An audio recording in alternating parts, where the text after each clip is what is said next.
Hey there, Christopher Thunder here from Rider the Storm. I'm here at the Dallas DFW viewing area for the airport. And you can listen to the tower transmissions over the loudspeaker there, and they are awesome. What I'm going to do here is I'm going to shut off my lights and my power to my phone. You're going to see something weird here. You're going to see two bar risers, one on top of the other. And that's pretty extreme. You're going to need a Motion Pro long clutch cable for that. I was able to do it with a stock clutch cable, but it was really pushing it and not the best idea. So you need a 3-inch plus Motion Pro clutch cable. Now, do you need a longer choke cable? The answer is no, you don't really need that. But it does get a little snug, and you can test it. You can do it lock to lock, and it should be okay, even with this kind of distance. So you're going to see here that I am about 3 inches up, and the inside of the grip is on the back side of the cap of the shock.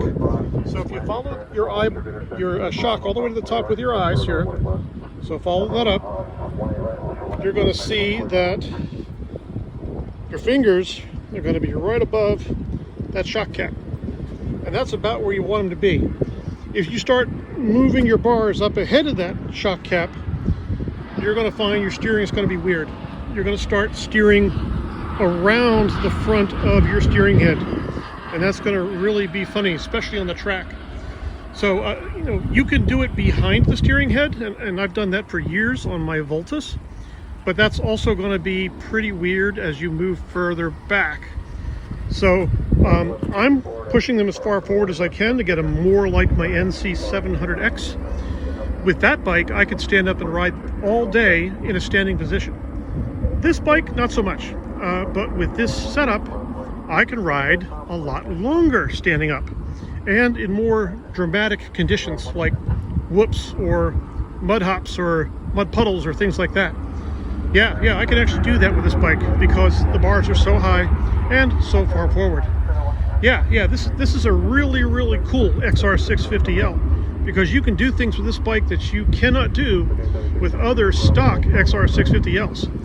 Yes, the suspension has been upgraded. It's been stiffened for my weight. So yes, it is a race-ready suspension. It is, it really is. I had to put a lowering link under there to get the suspension to where I can get the balls of my feet on the ground. Otherwise, I'm up on my tippy toes. Yep, this thing was a little too high for me. The rear end was up way too high. It's actually sitting up right about there. And that got to be a problem. Especially since you tend to slide forward. And your tatas get the old slamma-jamma when you're riding it. So that's why I went with the lowering link, and that really helped out. So, I have a tuned exhaust.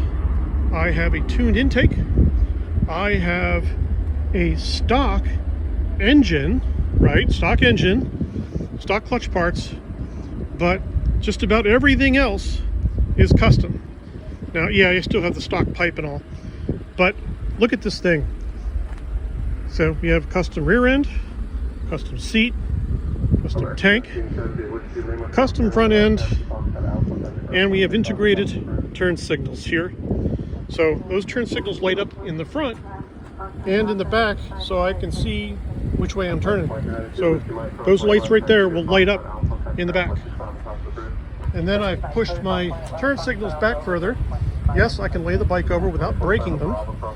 And the exhaust ejects from the side. So the exhaust doesn't blast backwards.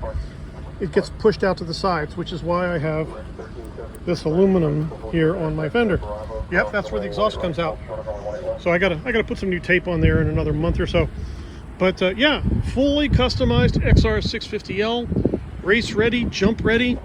Really an awesome bike for a guy as old as me. You know, I'm nearly 60 years old, and I'm flying through the air with this thing. And I'm chewing on my sandwich, and I'm drinking my water. Yes, I am, because I need to energize, because I'm old, right? So thanks for watching me, Christopher Thunder, from Rider the Storm in the world's dirtiest workshop. Have a great day. Bye-bye.